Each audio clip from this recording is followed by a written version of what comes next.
How you doing, folks? Uh, we know that everyone, thinks about going to heaven sometime or another. People aren't sure about how they can get there. We'll go back to where we had talked about the hippopotamus goddess and the constellation of the hippopotamus. Her name was Apt, A-P-T, and she swept a circle in the heavens, and it became known as the constellation of the hippopotamus, later called Ursa Major, and today we call it the Big Dipper. Well, the Big Dipper appears to go around in a circle every year. 365 and a quarter days it goes around each year. Well, this circle was eventually called the Garden. The Garden of Eden. Pa is where the god Ptah made a garden for his son, Atum. We could call it was called the Sekhet Hetep. Where Sekhet means field, and Hetep means peace, loveliness, pleasure, leisure. Equates sort of with heaven, okay? Then they were the Aru fields, where the gods worked on their plots of land, pulling up the weeds, the terries, the thistles, and all that.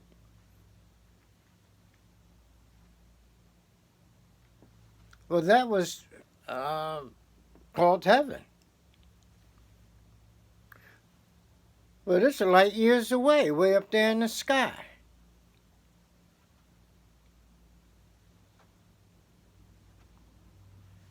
We should come down to earth with a little reality when it comes to heaven. The only heaven that a human being will ever realize is the one that he creates or she creates within him or herself. Heaven will be created in here, right here. And that heaven, this heaven, will be experienced in this life.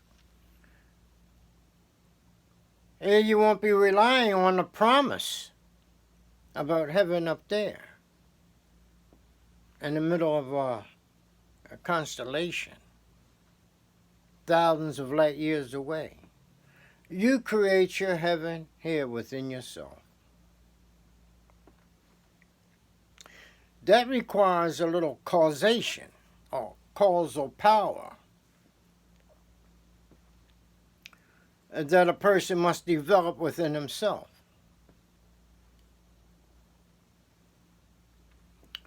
Human beings are reactive creatures. Humans just, lay around, sit around, walk around. But they wait for events to occur so that they can react to them. You see. But the human being has the power within him or her, to become causal, to intentionally cause things to happen within himself.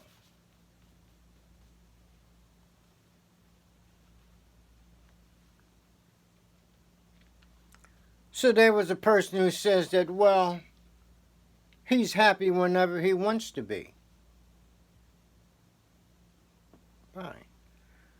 Then he must know how to cause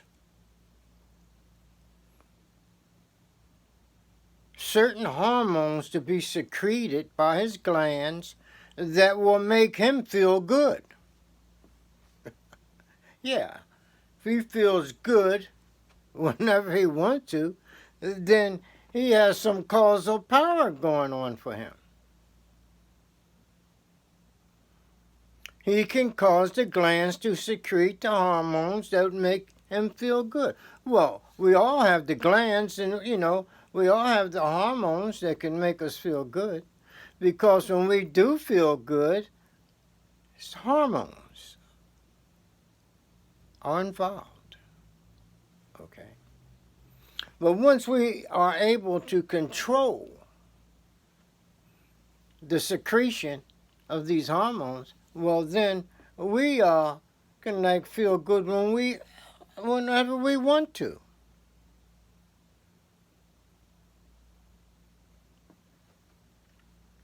We don't have to feel bad.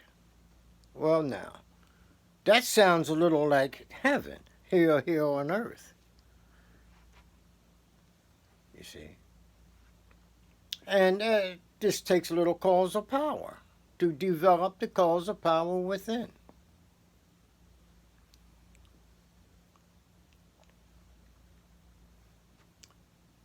So with this causal power, we can also bring about a transformation ourselves. That is, an altered state of consciousness. We can transform ourselves. You see? Now, all religions seem to teach this.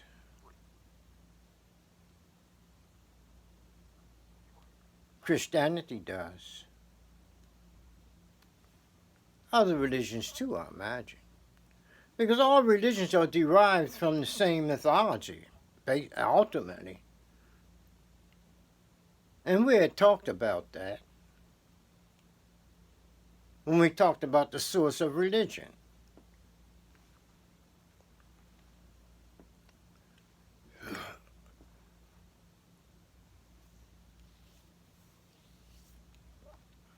So, creating within ourselves an altered state of consciousness or a new being, okay? One thing, it requires getting rid of the old personality traits. We talked about that when we talked about funeral offerings for dead traits, other offerings we mentioned some time ago. These offerings open the way, they clear the path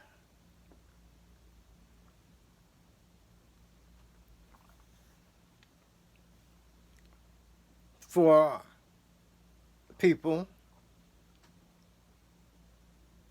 to create within themselves a new entity.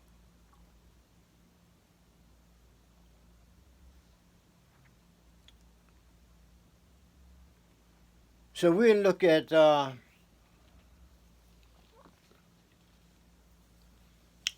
Jesus and the Christ. So a person says he wants to create Jesus within himself and the Christ. So he sets out to do it. So he creates an entity within himself. He calls it Jesus. Okay?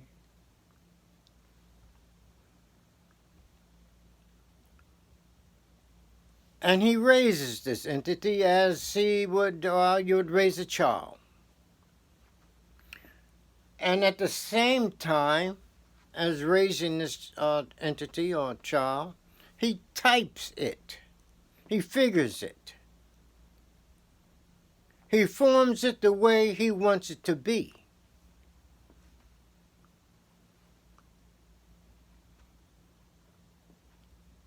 That's the typing. The type of entity that he wants to create. He must type it. Something like you raise a child, sort of.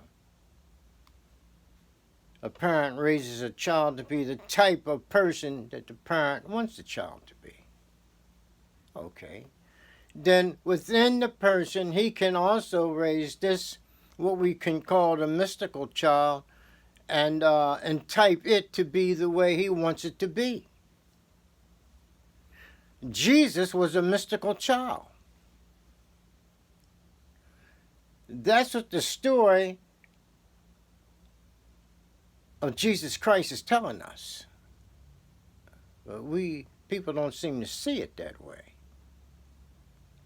So the person then creates this mystical child within himself the way he wants it to be.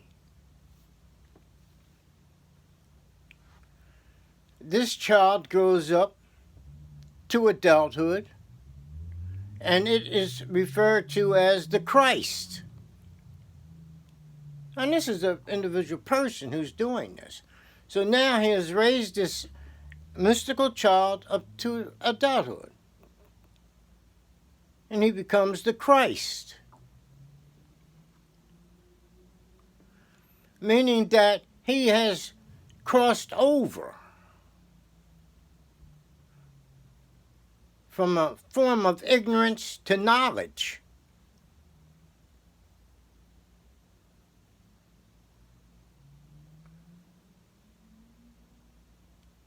You see. But the person who did this, the person who made this achievement within himself, looks at his achievement and says, "This is my beloved Son, in whom I am well pleased." And he should be well pleased. But this Son assimilates to the Father, the person who has done this. They become one, because the person now who made this achievement has altered his state of consciousness, because he had acquired the causal power to do it.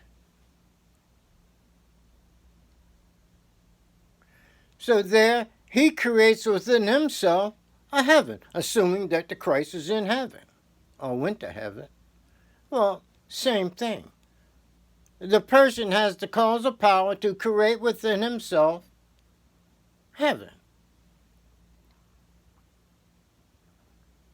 through his work creating the Christ within himself. This is nothing new. This is all religions teach this. You know, people would just have to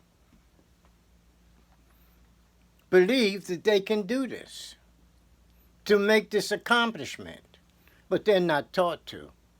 They're not taught to do these things. That's for sure.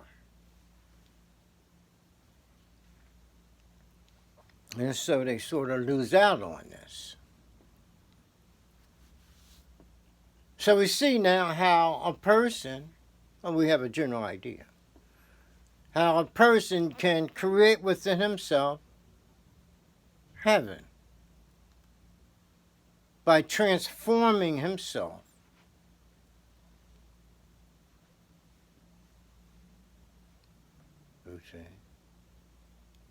into a new person, a new being.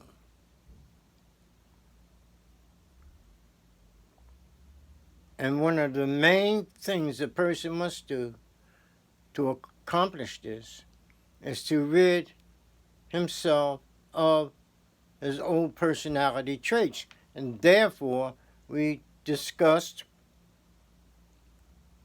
earlier funeral offerings for dead traits.